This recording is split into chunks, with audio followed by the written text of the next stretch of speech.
স্বাগতম জনাইছোঁ পুনৰ অন্য এটি ভিডিঅ'লৈ। তীৰ্থস্থান হাজো।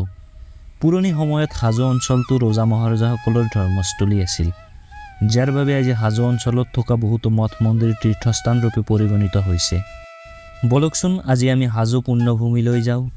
ভিডিঅ'টো আৰম্ভ কৰাৰ আগতে এটা কথা কওঁ যে যদি আপুনি জানিব বিচাৰে বহুতো নজনা কথা, তেন্তে ছাবস্ক্ৰাইব কৰক আমাৰ চেনেলটো, লগতে বেল আইকনটো দবাই দিয়ক সকলোবোৰ নটিফিকেশ্যন পোৱাৰ বাবে।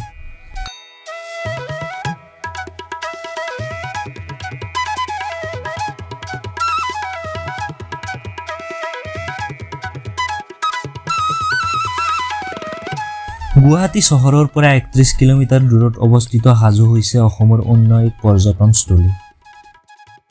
কামৰূপ জিলাৰ অন্তৰ্গত ব্ৰহ্মপুত্ৰ নদীৰ পাৰত অৱস্থিত এক প্ৰাচীন তীৰ্থকেন্দ্ৰ হৈছে হাজো। হাজো হৈছে হিন্দু, বৌদ্ধ আৰু মুছলমানসকলৰ ধৰ্মীয় মিলনৰ ভূমি। হাজোত বহুতো মঠ মন্দিৰ, মছজিদ আদি দেখিবলৈ পোৱা যায়। ইয়াৰে ৫খন জনপ্ৰিয় তীৰ্থস্থান হ'ল হয়গ্ৰীৱ, মাধৱ, কেদাৰ, কমলেশ্বৰ, কামেশ্বৰ আৰু গণেশ মন্দিৰ, যাৰ বাবে হাজোক পঞ্চতীৰ্থ বুলিও জনা যায়। মুছলমান ধৰ্মী লোকসকলৰ মুখ্য ধৰ্মস্থল হৈছে পোৱামক্কা। ইয়াৰে আটাইতকৈ বিখ্যাত আৰু জনপ্ৰিয় মন্দিৰটো হৈছে হয়গ্ৰীৱ মাধৱ মন্দিৰ।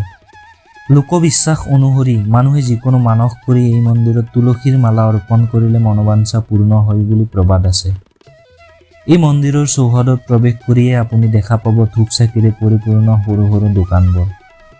কাষতে আছে এটা ডাঙৰ পুখুৰী, যাৰ নাম হ'ল বিষ্ণু পুষ্কৰ পুখুৰী, যাক অপূৰ্ণ কুম্ভ নামেৰেও জনা যায়। এই পুখুৰীটোত হাত ভৰি থৈ মন্দিৰত প্ৰৱেশ কৰাটো এটা পুৰণি নিয়ম। পুখুৰীটোত বহুতো পুৰণি মাছ, কাছ আদি দেখিবলৈ পোৱা যায়। ভক্তসকলে মাছ আৰু কাছবোৰৰ লগত ধেমালি কৰি আনন্দ উপভোগ কৰে। এটা সময়ত মাছ আৰু কাছবোৰক ভক্তসকলে আহাৰ খাবলৈ দিয়া প্ৰথাও প্ৰচলিত আছিল, কিন্তু বিভিন্ন খাদ্য সংক্ৰান্তীয় কাৰণত বহু কাছৰ মৃত্যু হোৱাত মন্দিৰ কমিটিয়ে আহাৰ দিয়া প্ৰথাটো বন্ধ কৰি দিয়ে। ভক্তসকলে মূল মন্দিৰলৈ যাবৰ বাবে শিলেৰে নিৰ্মিত চিৰিৰে ওপৰলৈ যাব লাগে। হাজো হিন্দু, বৌদ্ধ আৰু মুছলমানসকলৰ বাবে এক গুৰুত্বপূৰ্ণ ধৰ্মীয় গন্তব্যস্থান। বৌদ্ধ ধৰ্মৰ লোকসকলে হাজোক চাম-চু-দাম আৰু মোগলসকলে সুজাবাদ বুলি কৈছিল। আহোম বুৰঞ্জীত হাজোৰ উল্লেখ হাজো নামেৰেই কৰা হৈছে। এই মন্দিৰটো হাজোৰ ৩০০ ফুট উচ্চতাৰ মণিকূট পাহাৰত অৱস্থিত। মন্দিৰৰ আৰাধ্য দেৱতা হৈছে ভগৱান বিষ্ণু। ভগৱান বিষ্ণুৰ ঘোঁৰাৰ ৰূপত হোৱা এটা অৱতাৰক ইয়াত পূজা কৰা হয়। মন্দিৰটোত ভগৱান বিষ্ণুৰ 10টা অৱতাৰৰ শিলেৰে খোদিত মূৰ্তিও পোৱা যায়। বৌদ্ধ ধৰ্মাৱলম্বীৰ লোকসকলে বিশ্বাস কৰে যে এই মন্দিৰটোৰ ঠাইখিনিতে বুদ্ধই নিৰ্বাণ প্ৰাপ্ত কৰিছিল। প্ৰতিদিনেই ইয়াত বহুত ভক্তৰ সমাগম ঘটে। নিতৌ নতুন নতুন ভক্তই ইয়াত পূজা অৰ্চনা আগবঢ়াবলৈ আহে। ইয়াত প্ৰতি বছৰে দৌল আৰু জন্মাষ্টমী পালন কৰা হয়। মূল মন্দিৰৰ বাওঁফালে সৰুকৈ এটা নৰসিংহৰ মূৰ্তিৰ মন্দিৰ দেখিবলৈ পোৱা যায়, যাক পাৰ্শ্ব দেৱতাৰ বুলি গণ্য কৰা হয়। মূল মন্দিৰৰ পিছফালে এটা লক্ষী মন্দিৰো আছে।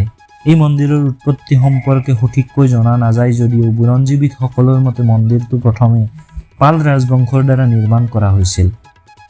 আহোমসকলৰ ৰাজত্বকালত এই মন্দিৰটো বহুবাৰ নিৰ্মাণ কৰা হৈছিল। মন্দিৰটোৰ বৰ্তমান সময়ৰ ৰূপটো 1583 চনত কোচ ৰজা ৰঘুদেৱ নাৰায়ণে পুনৰ নিৰ্মাণ কৰিছিল বুলি জনা যায়। প্ৰবাদ অনুসৰি এবাৰ দৰঙৰ ৰজা ৰঘুদেৱে চিকাৰ কৰিবলৈ এই ঠাইলৈ আহিছিল। কৰ্তব্য অৰণ্যৰ মাজত মন্দিৰৰ ধ্বংসস্তূপ দেখি ৰজা ৰঘুদেৱে মন্দিৰটো পুনৰ নিৰ্মাণ কৰে। ৰঘুদেৱৰ লগত আহোম ৰজা প্ৰমত্ত সিংহ আৰু কমলেশ্বৰ সিংহৰো শিলালিপি এই মন্দিৰত পোৱা গৈছে। তাত উল্লেখ থকা অনুসৰি প্ৰমত্ত সিংহই মন্দিৰ প্ৰাংগণত থকা ফাকুৱা দৌলটো নিৰ্মাণ কৰিছিল বুলি জনা যায়।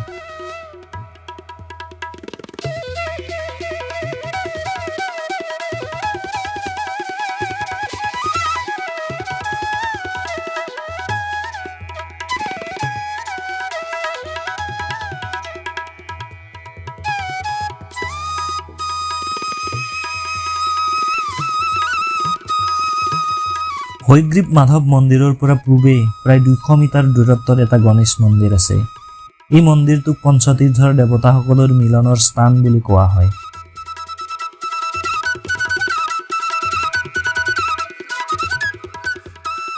এই গণেশ মন্দিৰৰ পৰা 100 মিটাৰ উত্তৰে গ'লেই দেখিবলৈ পোৱা যায় বিখ্যাত ভীমৰ চৰিয়া। ভীম আছিল পঞ্চপাণ্ডৱৰ তৃতীয় ভাতৃ। ভীম আছিল বহুত শক্তিশালী আৰু বুদ্ধিয়ক অতি শকত আবত চেহেৰাৰ। সেইবাবে ভীমে খোৱাৰ খাদ্যৰ পৰিমাণো আছিল বেছি। লোকবিশ্বাস অনুসৰি এই শিলৰ চৰিয়াটোতে ভীমে ভাত খাইছিল বুলি প্ৰবাদ আছে।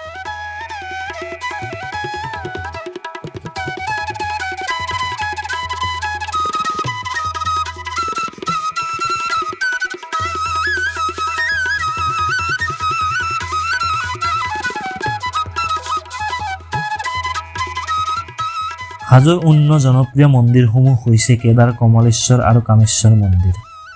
এই তিনিওটা মন্দিৰে ভগৱান শিৱৰ নামত উৎসৰ্গিত।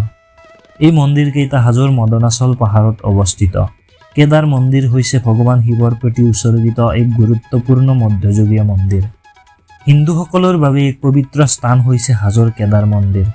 মন্দিৰৰ আৰাধ্য দেৱতা হৈছে শিৱ। প্ৰতি বছৰে ইয়াত উলহ মালহেৰে শিৱৰাত্ৰি পালন কৰা হয়।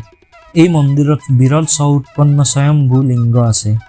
ঐতিহাসিকভাৱে এইটো ভাৰতৰ এটা অন্যতম গুৰুত্বপূৰ্ণ মন্দিৰ আৰু সেয়েহে ধৰ্মীয় তীৰ্থযাত্ৰাৰ উপৰিও ইতিহাস আৰু পুৰাতত্ত্ব বিভাগৰ উৎসাহী লোকসকলে এই মন্দিৰ দৰ্শন কৰিবলৈ আহে। মন্দিৰত পোৱা শিলালিপি অনুসৰি 1753 চনত ৰজা ৰাজেশ্বৰ সিংহই এই মন্দিৰটো নিৰ্মাণ কৰিছিল। কেদাৰ মন্দিৰৰ পূবফালে কিছু দূৰতেই অৱস্থিত কমলেশ্বৰ মন্দিৰ, য'ত প্ৰতিদিনেই পূজা অৰ্চনা কৰা হয়। কমলেশ্বৰ মন্দিৰৰ সোঁফালে আছে এটা সৰোবৰ। এই সৰোবৰটোৰ নাম হৈছে মদন পুষ্কৰ সৰোবৰ।